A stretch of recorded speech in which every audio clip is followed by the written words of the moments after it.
Salam, növbəti dərsimiz Azərbaycan tarixindən Cənub xanlıqları olacaqdır. 1747-ci ildə Nadir Şah Əfşarın sui-qəsd öldürülməsi ilə Azərbaycanda feodal dağınıqlığı başlanır. Bu dövrdə istər şimalda, istər isə Azərbaycanın cənub hissəsində çoxlu sayda xanlıqlar olmuşdur. İlk öncə təbii ki, başlamaq istərdim Urmiya xanlığından. Urmiya xanlığının qurucusu 1747-ci ildə Fətəli xan Əfşar olmuşdur. Ümumiyyətlə, ilk öncə qeyd etməliyəm ki, Azərbaycan tarixində 4 xanlığın əsasını Əfşarlar sülaləsi qoymuşdur. Bu, Urmiya xanlığının, Təbriz, İrəvan və Zəncan xanlığı Əfşarlar sülaləsi əsas qoymuşdur.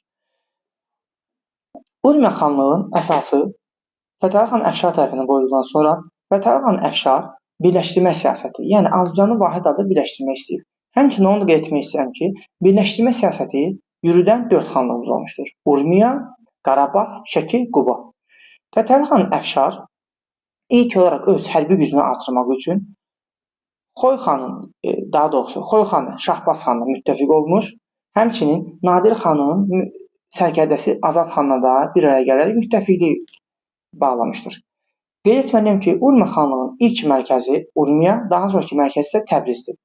Fətəli xan Əfşar ilk olaraq Təbriz xanlığı özünə tabe edir və buna da birləşdirmənin əsasını qoyur. Ardınca o, cənub bölgəsində Təbrizdən sonra Qaradağ, Xoy, Sərab, Marağa ərazilərini tabe edir. Yəni, cənub bölgəsində Təbriz, Xoy, Qaradağ, Marağa, Sərab, Zəncan və Ərdəbildən başqa demək olar ki, Cənubi Azərbaycanın tamamını özünə birləşdirmiş olur. Ümumiyyətlə, Nadir Şah Əfşarın ölümündən sonra günümüzün İran və Cənubi Azərbaycan bölümü ərazisində Urmiyalı Fətəli xan Əfşar, Kərim xan Zənd və Məhəmməd Həsən xan Qacar hakimiyyət uğrunda mübarizə etmişdir. 1757-ci ildə Məhəmməd Həsən xan Qacar Qarabağa yürüş edir.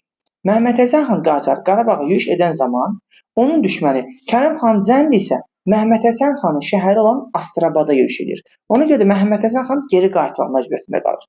Məhəmməd Həsən xan geri qayıtanda, daha doğrusu Kərim xan Zəndin üzərinə gedirdi, yol üstü Urmiya xanlığına tabedir. Beləcə, bir müddət Urmiya xanı Fətəli xan Əfşar Məhəmməd Həsən xan Qacardan asılı qəbul edir. Lakin Məhəmməd Həsən xan Qacarın sui-qəsdlə öldürülməsi ilə Urmiyalı Fətəli xan Əfşar onun təsirindən, tərkibindən, tabelindən çıxmış olur.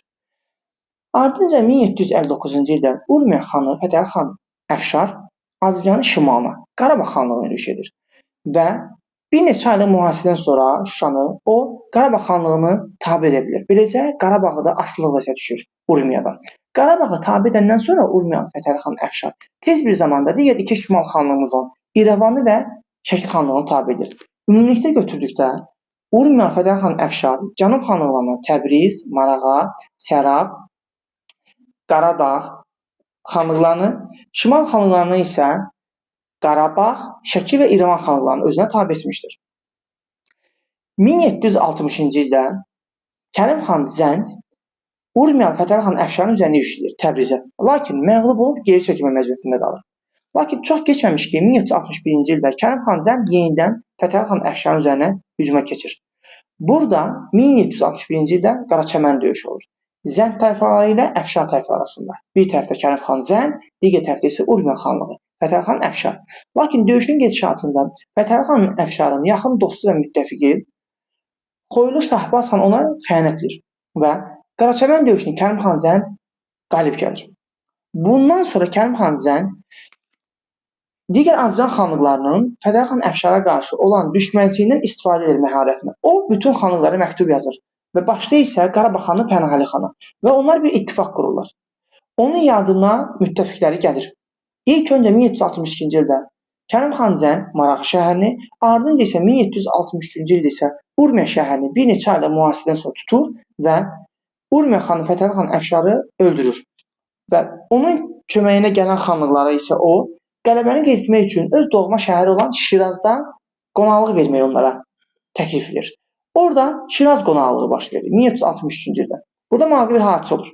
Belə ki, Kərim xan Zənd ona köməyinə gəlmiş Sərablı Əli xanı, Naxçıvanlı Hacı xanı, Qarabağlı Pənahəli, Qaradağlı Kazım, bir daha deyək ki, Qarabağlı Pənahəli, Qaradağlı Kazım xan, daha sonra Sərablı Əli, Naxçıvanlı Hacı xan. bunları Şiraza qonaqlığa aparır. Daha sonra onları orada bir qəşəng yedizdirib çizəndən sonra hamısını həbsə atır. Və bu hadisədən sonra isə təbii ki, yəni Kərim xan Zənd 1363-cü ildə Fətəli xan Əfşarı öldürdükdən sonra Urmiya xanlığı zəifləməyə başlayır və Urmiyanın tabe etdiyi bütün xanlıqlar onun tərkibindən çıxır. Digər Cənub xanlığı Təbriz xanlığı. Təbriz xanlığının qurucusu Əfşarlar tayfasından olan Əmraslan xan olmuşdur. Əmraslan xan öncəyə qeyd etməliyəm ki, 1347-ci ildə Nadir Şaha qarşı çıxan 3-cü San Mirzə üsyanını yatırmış olur Təbriz şəhərində.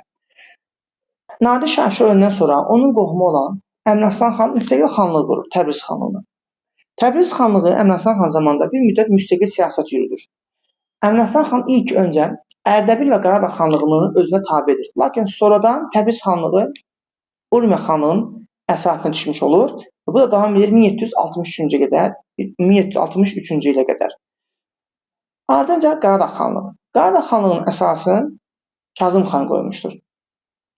Lakin Qaradağ xanlığı zaman-zaman Urmiyadan, həmçinin Xoy xanlığından, həmçinin Qarabağdan, həmçinin də Təbriz xanlığından asılı qəbul etmişdir. Xoy xanı Şahbaz xan. Xoy xanın əsasını Şahbaz xan qoymuşdur. Şahbaz xan bir müddət Urmiya Fətəli xan Əfşarla müttəfiq olmuşdur. Döyüşlərdə bir yerdə iştirak etmişdir. Lakin ona Qaraçəmən döyüşünə xəyanət etmişdir. Xoylu Şahbaz xan. Və Şiraz qonaqlığında 1363-də gedib orada əsir düşmüşdür. Daha sonraki Xoy xanı Əhməd xan oldu. Əhməd xanın dövründə Xoy xan güclənir. O güclərlə Katolik xəritəçarlığı ilə diplomatik əlaqələr saxlayır. Həmçinin Xoylu Əhməd xan dövründə Naxçıvan, İrəvan, Təbriz və Qaradağ xanlıqları asıla salınır. Lakin 1786-cı ildə Xoy xan Əhməd xan öldürüləndən sonra sürgəsincəsində Xoy xanlığı zəifləməyə başlayır. Digər xanlığımız Sərab xanlığı. Sərab xanlığının əsasını Əli xan qoymuşdur. Lakin Sərab xanlığı Urmiya xanlığına asılı olmuşdur. Daha sonra Sərablı Əli xan Şiraz qonaqlığında iştirak etmişdir. Orada da həbsə atılmışdır. Digər xanlığımız Mako xanlığı. Mako xanlığı Mako ərazi olaraq Səfəvilərin zamanında Çuxusət bəylərbəyliğinə daxil edir. Mako xanlığının əsasını Əhməd xan qoymuşdur. Daha sonra burada digər xanlıqlarımızdan biri də Zəncan xanlığıdır. Zəncan xanlığının əsasını Zülfüqar xan qoymuşdur və hətta Zəncan xanlığı bir müddət Qəzvin şəhərini də öz, belə deyək, əlinə keçirməyə müvəffəq olmuşdur. Burada bir neçə qaydamız var. Öncəliklə bilməliyik ki, bütün Cənub xanlıqlarının varlığına Qacarlar son qoymuşdur. Lakin bir xanlığımız var ki, Cənub xanlığı. Onun varlığına Qacarlar son qoymamışdır. Bu, Qaradağ xanlığıdır. Həmçinin qeyd etməliyim ki, Qaradağ xanlığı xanlıqlar içərisində istər Cənub xanlığı, istərsə də Şimal xanlıqlar içərisində ən tez süqut edən xanlıqdır. Belə ki, 1782-ci ildə Qaradağ xanlığının varlığına Qarabağlı İbrahim Xəlil xanla Xoylu Əhməd xan son qoymuşdur.